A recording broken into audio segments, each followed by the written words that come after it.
Passo agora a palavra à nossa ilustre convidada, Patrícia Fonseca. Obrigado. Olá, boa noite. Eu não trago nada escrito e preparado. Não sou, e depois deste discurso, fico a sentir um bocadinho mal. Eu vim aqui hoje, sobretudo, para me disponibilizar para conversar convosco, para responder às perguntas que entenderem também colocar-me. Mas tinha dito que fazia aqui uma pequena introdução. É um pequeno improviso para quem também não me conhece ou não conheça também o projeto do Médio Termo. Portanto, eu chamo-me Patrícia Fonseca, tenho 49 anos, tenho a idade de democracia. Hoje, este dia é obviamente um dia que diz muito a todos nós, a mim diz particularmente, e as minhas escolhas de vida e o meu percurso de vida têm sempre um paralelo com esta paixão também que é a luta e a defesa de direitos humanos fundamentais, no qual, para mim, à cabeça está obviamente sempre a liberdade. A minha profissão foi sempre na defesa dessa liberdade de expressão, primeiro do que tudo, mas liberdade, sobretudo também de haver igualdade entre os cidadãos. E como jornalista, foi sempre essa um bocadinho a minha luta, digamos, a minha missão, um bocadinho utópica.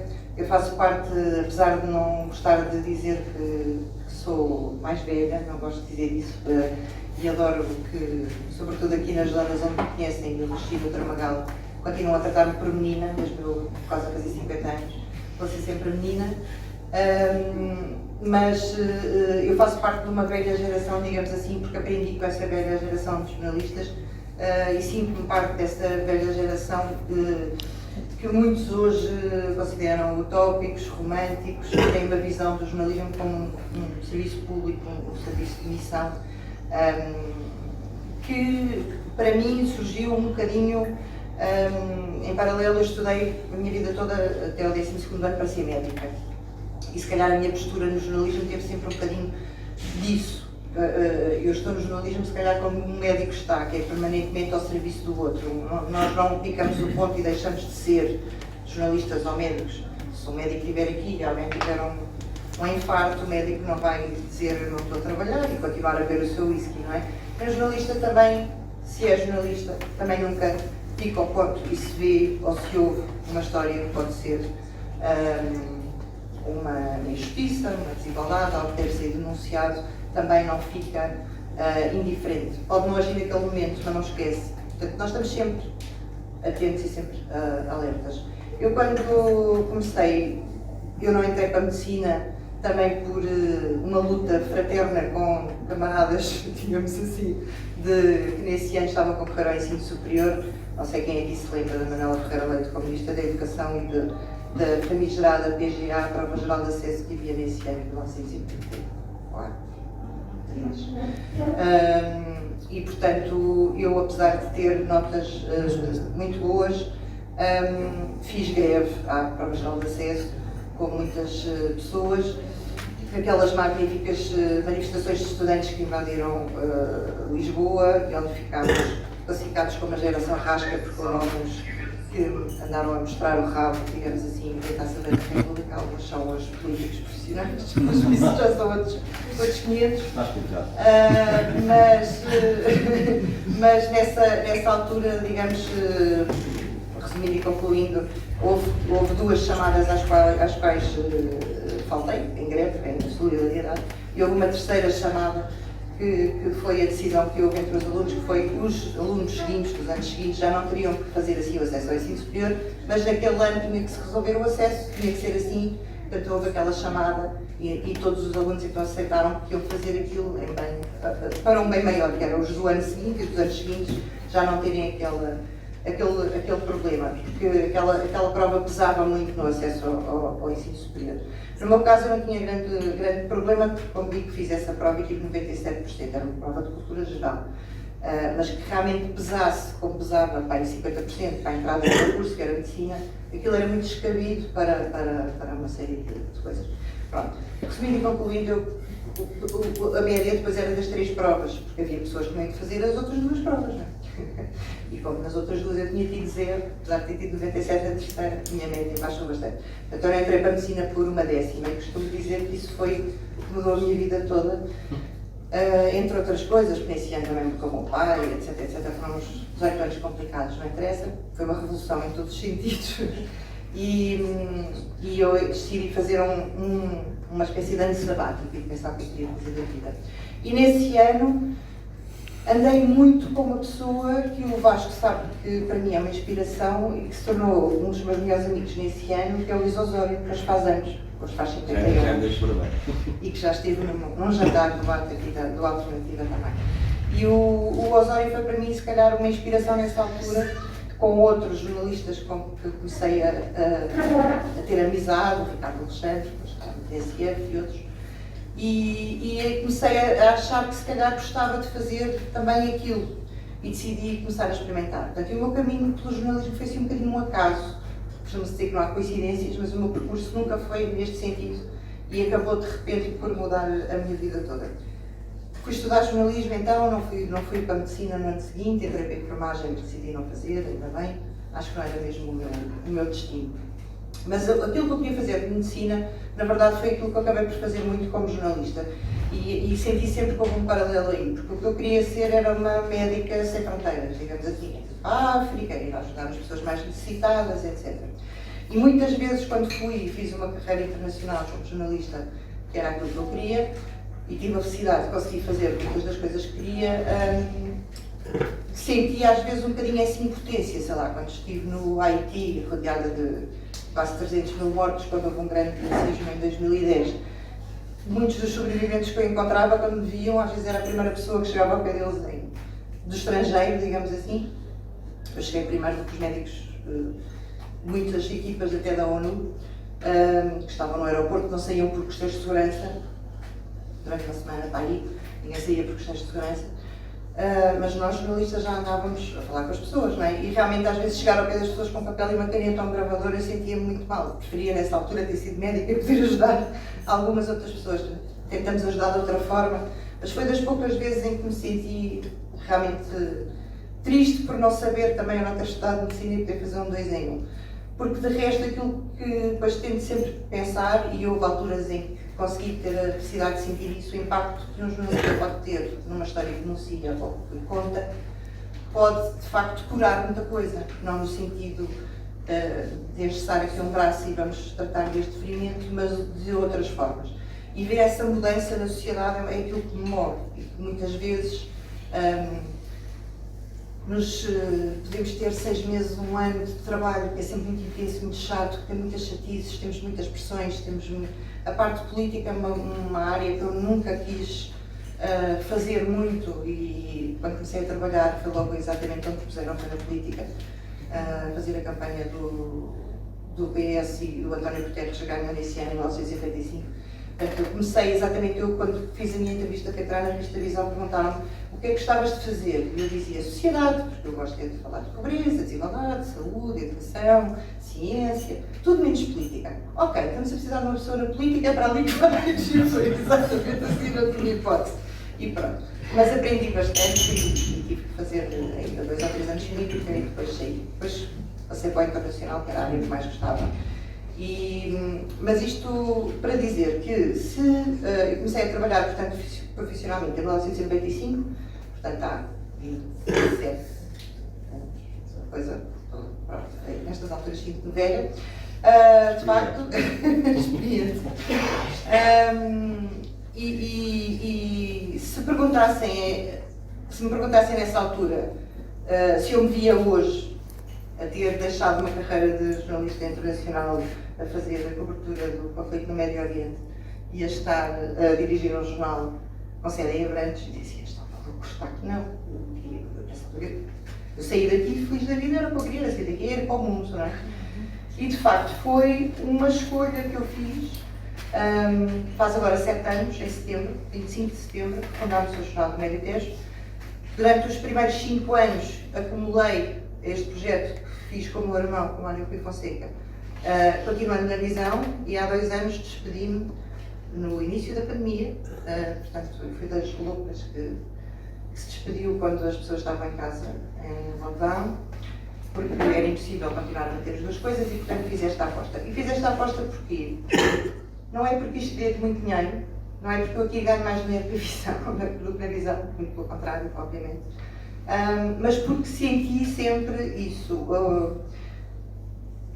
Para eu ser fiel àquilo que me fez ser jornalista, e achei que nesta altura da minha vida não fazia sentido e eu não era feliz traindo isso, os meus valores, aquilo que estava a fazer jornalisticamente, em termos de carreira, já não era o trabalho que me apaixonava, não é? Estava sobretudo na secretária, se calhar mais vezes me pediam para falar sobre o último modelo de ténis da Nike prateado, quando eu queria falar sobre a guerra no Iémen, ou qualquer coisa do género, e portanto isto já era uma luta diária para mim. E eu, que sempre acompanhei muito o internacional, houve uma altura, foi quando fiz 40 anos, tive de facto numa conversa com os amigos, foi um bocadinho uma epifania. Eu percebi que apesar de estar a falar com pessoas de Abrantes, de Tomar, de Torres Novas, de vários sítios, todos eles à mesa sabiam mais facilmente o que é que se passava em Washington ou em Cabul do que o que é que se passava em Abrantes e em Torres Novas e em Tomar. E às vezes as próprias pessoas de Abrantes não sabiam o que se passava em Abrantes, quanto mais o que é que se passa aqui ao lado. E aquela ideia de que fazia sentido, era um projeto de jornalismo que ajudasse a pôr em comunicação os vários concelhos desta região, que é o Médio Tejo, e que tem 30 anos, mas que a maioria das pessoas ainda hoje não sabe bem o que é, mas quando o jornal nasceu então não sabiam mesmo o que era o Médio Tejo. E há muitas pessoas a quem eles perguntam, então sabe o que é o Médio Tejo? Eu disse, sim, é o jornal. Nós costumamos dizer, e eu às vezes brinco com as pessoas da comunidade intermunicipal do Médio Tejo, que deviam pagar uma agência de comunicação boa ao jornal, coisa que o jornal não tem nada a ver com a comunidade, mas que nós acabámos por explicar a muitas pessoas o que é esta região, o que é que são estes três concelhos juntos e porque é que isto é importante. E realmente a maioria das coisas que mexem com a vida de todos nós, dia a dia, é decidida a nível da comunidade intermunicipal. Não é? Tudo o que é educação, tudo o que são projetos de saúde, as pessoas tinham uma ideia, ou vão tendo às vezes mais, porque houve de repente o centro hospitalar do Médio Tejo, e as pessoas vão ao hospital, vão ao médico, têm noção de que existia isto, mas tudo o que é estruturante de infraestruturas, de saneamento, educação, tudo passa aqui e cada vez vai passar mais. Tudo o que tenha fundos europeus tem que passar pela cinta. E, portanto, é óbvio que há coisas que são decididas em Abrantes e outras que são decididas em Torres Novas, ou em Tomar, ou em Nação, ou no Sardual, mas aquilo que é os grandes projetos e as coisas que se podem fazer em conjunto são decididas num fórum que ninguém estava a cobrir. E haver esta comparação também entre os vários concelhos.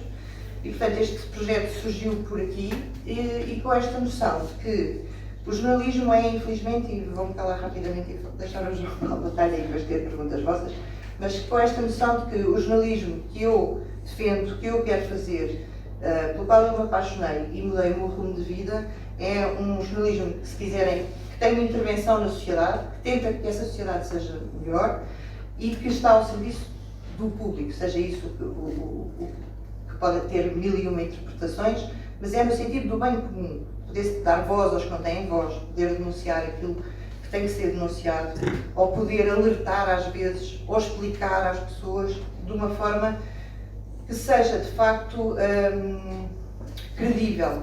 E isto não devia ser uma coisa que tivesse que ser discutida hoje e cada vez é mais. É informação na qual as pessoas possam acreditar. E isto é válido até como informação básica de saúde pública, como foi o Covid. Não é? A pessoa saber que pode acreditar naquela informação e não é só um mero correio de transmissão de alguém que quer passar determinada informação. Essa informação tem que ser verificada e tem que haver alguém em que as pessoas confiem. Infelizmente, as pessoas confiam cada vez menos nos jornalistas, às vezes com razão, muitas vezes com razão, infelizmente, mas portanto não é desse lado que queremos estar. E sobretudo, estar aqui na região, em Abrantes, faz cada vez mais sentido para mim, porque o jornalismo que está moribundo no mundo inteiro está a morrer e começou a morrer, sobretudo nos sítios mais pequenos. Há verdadeiros o que se chamam desertos de notícias, portanto, há sítios que não têm um único jornal, uma única rádio ainda em funcionamento, ou aquilo que existe são pequenos, cada vez mais depauperados órgãos de comunicação social, o nosso também, temos muito poucas pessoas, mas têm 1, 2, 3 jornalistas e que passam comunicados de imprensa ou comunicados, não é propriamente, não há essa força.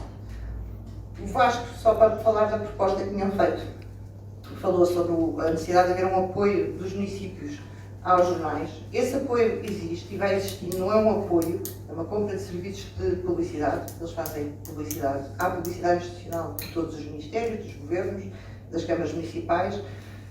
E o que não há realmente é, e eu que tenho contratos, eu, o jornal, de serviços de publicidade com 13 câmaras diferentes, mais algumas fora do meio texto, como o Gavião, etc., todos são 17, posso dizer com liberdade que todas as câmaras são diferentes, todos têm uns mais vontade ou menos vontade de colaborar. O que não há, de facto, são critérios que definam porque é que se dá este contrato de publicidade aqui e aquele acolá, não é? E se calhar devia haver. Mas isto tem que ser falado se calhar a nível nacional, não é só a nível municipal. Há câmaras que resolveram o assunto, por exemplo, há uns anos Santarém decidiu que tinha 25 mil euros por ano para cada órgão de comunicação social. Aquilo durou um tempo, depois houve uma altura que afinal chateou-se com o diretor de um dos jornais e cortou com aquele jornal e que começou a haver problemas, não pode ser assim, não é? Mas havia um critério, eu dizia, eu dou igual a todos. Não é? Não sei se é o mais justo, mas se calhar porque é que às vezes dão 1000 a um e 5000 a outro, e depois dão 10 mil àquele, deixam uma janela aberta para algumas coisas. Mas o que eu defendo, sabe, obviamente, infelizmente, a publicidade dos privados não existe, e então nestes últimos anos, e com a crise Covid e a crise financeira pior, a publicidade da Google, etc., é ridícula, aquilo que é pago aos jornais, não dá para pagar a conta de telefone de um jornalista, quanto mais aos dados. Portanto, aquilo que eu defendo, mas que é, mais uma vez, outra utopia, mas é naquilo que eu me tenho batido e que vou tentar bater nos próximos tempos, é a verdadeira independência dos jornais locais, regionais, como é o meu. Tem que ser uma independência financeira, tem que ser projetos suportados sobretudo pelos leitores. E isto é uma coisa que é difícil de fazer, porque não se muda de um dia para o outro. As pessoas não vão, de repente, perceber ou achar que sim, que têm que contribuir e pagar um jornal online. As pessoas estão habituadas a ler as notícias gratuitamente e ainda não contribuírem. Eu abri uma linha de contribuições no jornal. Nós temos um modelo de negócio eu fiz um mestrado nos Estados Unidos e tenho um modelo de negócio para implementar no jornal, que implica que eu consiga, assim, uma coisa muito rápida, dizer-vos que eu tinha que ter 1% dos meus leitores mensais a contribuírem com 4 ou 5 euros por mês, que é aquilo que nós estamos a pedir às pessoas neste momento. 1% dos meus leitores mensais são 1500 assinantes. 1% parece muito pouco, mas a média de conversão de assinantes nos grandes jornais, como o Guardian, o New York Times ou em Portugal o Expresso, por exemplo, é 3 a 4%. Portanto, é mesmo difícil pôr as pessoas a pagar os jornais. Mas pronto, 1%, nós pensamos, ok, doable, não é? Se calhar conseguimos. Vamos tentar 1%, em 2 anos vamos tentar chegar a isto. Com 1% dos nossos leitores a contribuírem, nós éramos independentes financeiramente. Ou seja, o nosso orçamento anual era a contribuição dos leitores. Portanto, era a valorização das pessoas que nos deem, dizerem, sim, nós achamos que vocês fazem um bom trabalho e por isso eu pago-vos 4 ou 5 euros por mês. Nós abrimos este programa de assinaturas, digamos assim, embora não tenhamos fechado o jornal, que é o passo que eu vou ter que fazer de facto a seguir. Eu estava a tentar que as pessoas quisessem contribuir, independentemente de estar tudo fechado. Abrimos isto em maio, já estamos em setembro, eu preciso de 1500, tenho 24.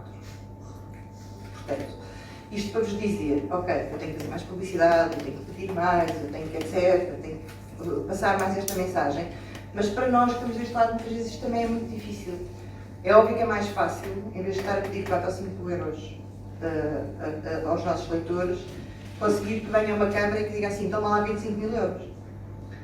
Não é? Por exemplo, eu não tenho nenhuma câmara que me dê 25 mil euros por ano. Era bom, não tenho. Estamos a falar de contratos muito mais pequeninos, mas há outros jornais que têm maiores até.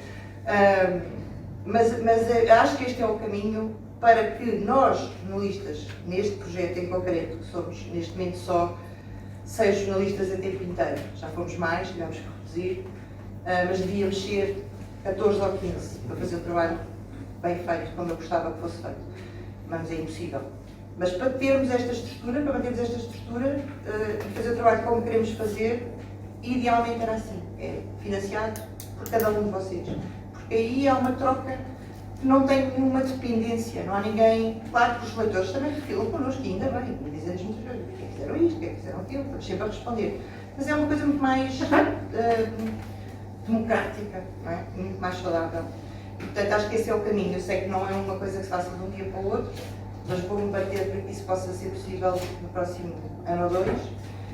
E veremos. Até agora, aquilo que eu posso dizer da minha experiência, porque também se calhar nunca nos pusemos nessa posição, é que os municípios que fazem connosco publicidade nunca nos pediram ou obrigaram a fazer ou não fazer isto ou aquilo. É óbvio que, como em tudo, e quando eu trabalhava na visão, também recebi telefonemas de ministros ou etc. As pessoas podem manifestar os seus desagrados, refilar, a um diretor cabe ouvir, repostar, explicar, etc.